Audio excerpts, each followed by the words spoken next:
Hello and welcome. You're watching the Tov Jewish News channel. My name is Michael Vילנסקי, and my guest today is Mor Altshuler, a famous Israeli historian. Mor, great to have you.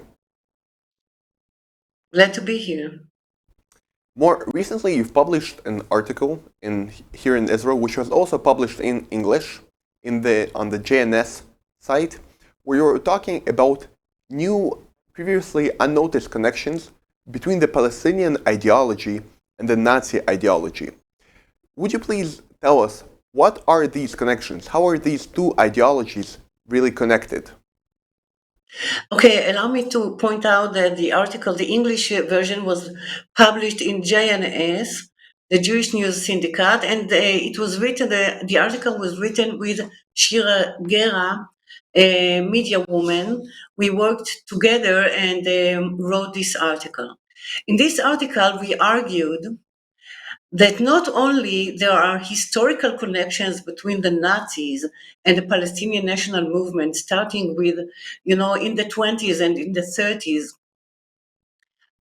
with Haj Amin al-Husseini and his close relationship with Hitler, and we'll talk about it later, but also that the connection between these two movements, Nazism and Palestinian national movement, was based on a shared ideology. And this ideology is the genocide of the Jewish people. Now, allow me to elaborate here on the difference between a jihad, which is let's say, a commandment of all Muslims to conduct jihad, and what I mean when I say the elimination of the Jewish people by the Palestinians, because there is some kind of a difference, okay? When Muslims talk about jihad, they mean that the entire human race should be Muslims. So they talk about converting people to Islam. These could be Christian people, these could be pagans in India, for example, when Muslim kingdoms invaded India and converted many Indians, pagan Indians, to Islam and so on. All people in the world should be Muslims because Islam is the true religion, is the true faith. But when we are talking about the Palestinians adopting a Nazi ideology, it's not an overall jihad, but it is directed to Jews, the elimination of the Jewish people in particular, and not their conversion to Islam, which is usually the purpose of jihad, of Islamic jihad, to convert everyone to Islam, but to physically destroy the Jewish people, to eliminate them, to kill all of them so there is no Jew on earth. And this is very, I think, unique to the Palestinian national movement, and this is the Nazi ideology of this movement. And this is I would say, the shared ideology that allowed the collaboration of Nazis and the Haj Amin al-Husseini and other Palestinians in the days of World War II. More. So, how do Palestinians really express their will to commit a genocide against Jews? Where are these connections between the Nazi ideology and the Palestinian ideology? In what points do they connect?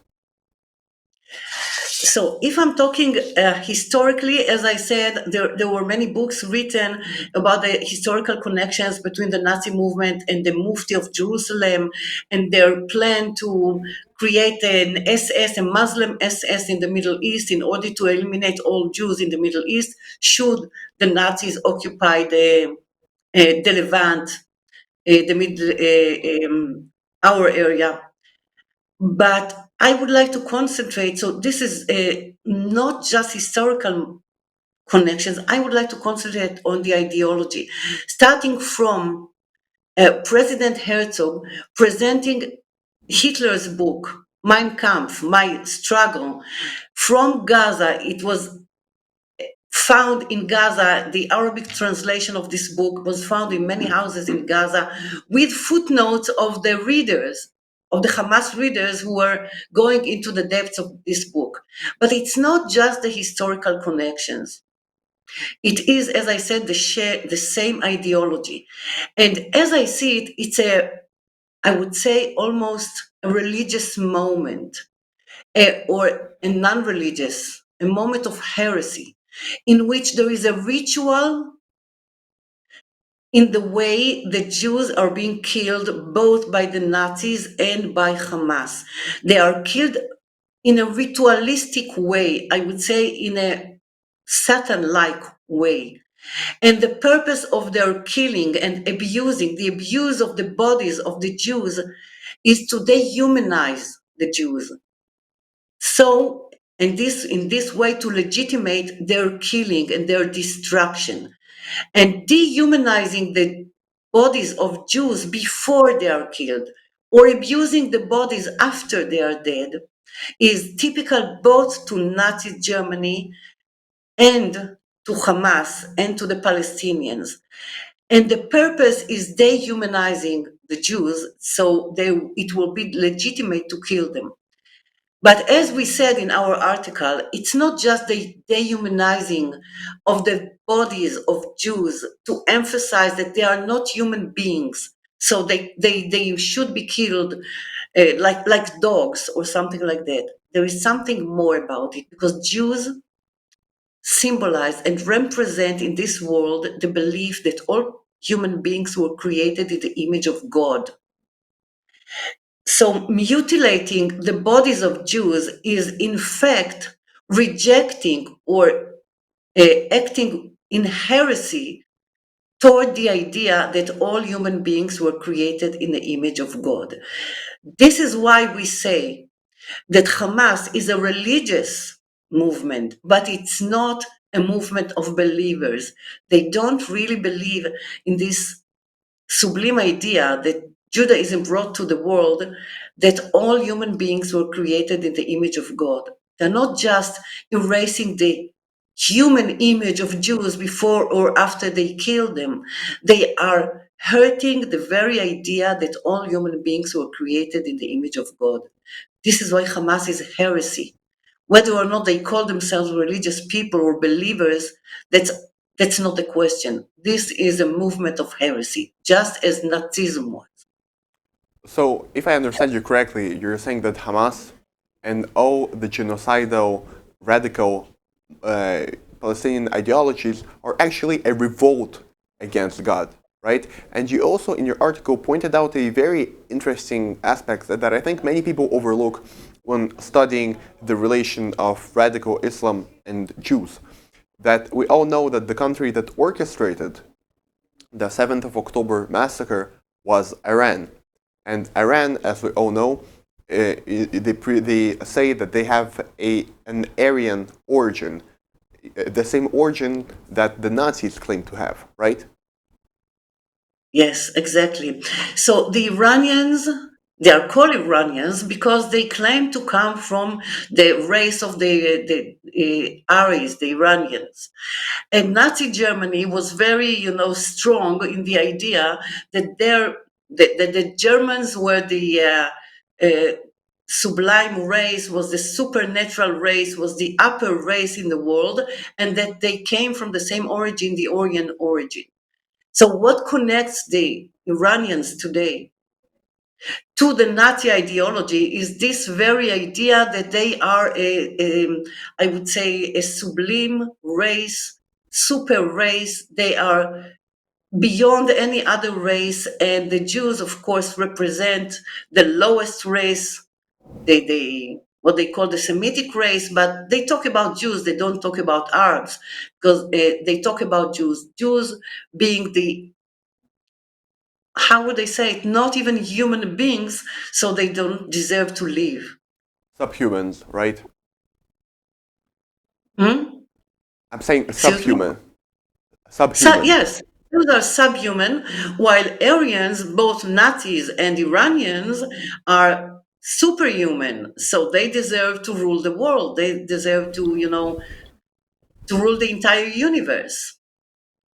And Jews are subhuman, so they deserve to just disappear because they pollute the atmosphere, they pollute the world. And as long as Jews live, earth is polluted. This is what the Nazis said, and this is what the Iranians say. As long as the state of Israel exists and Jews exist, they pollute the universe.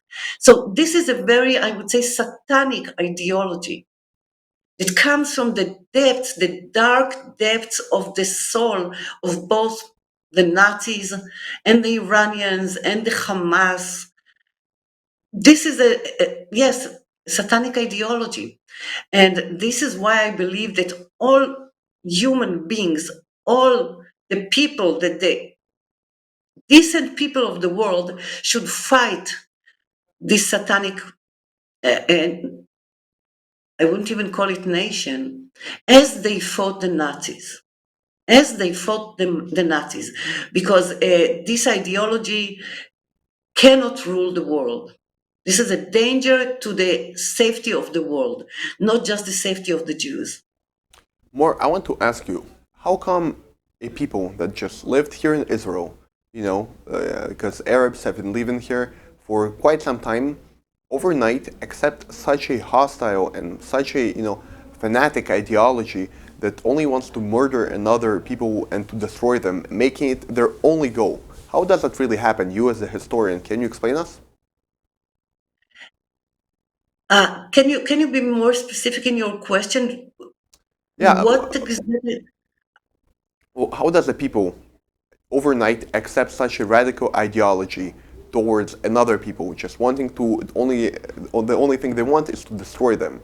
Because it just seems very weird. It happened in Germany, right, 70 years ago, and now it happens here around Israel, in Gaza. Just people overnight deciding that the only goal of their existence is to destroy Jews.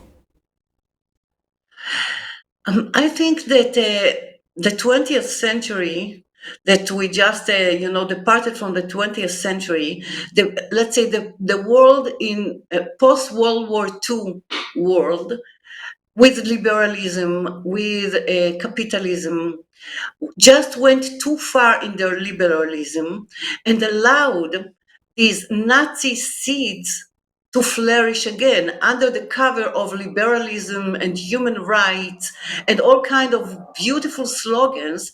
They allowed the seeds of evil to flourish again. And this is what you see today in the United States among the left, in the campuses, in the universities, among intellectuals, among journalists, historians, and so on. They support Nazi ideology, I would say camouflaged as human rights, as if the Palestinians had the human right to eliminate, to destroy, to kill the Jews and eliminate the state of Israel. This is their twisted interpretation of human rights. So there is a lot of hypocrisy here, I think, in the world, that under the cover of beautiful words like human rights, they allowed the hatred to the Jews, the old disease of the Western world, which is antisemitism, to raise its head again. More, we have to finish this very interesting interview. Thank you so much for making this interview with us here. I want to also thank all of our viewers that saw this interview. Please don't forget to subscribe to us on all of our social media platforms. Thank you again. Have a great day.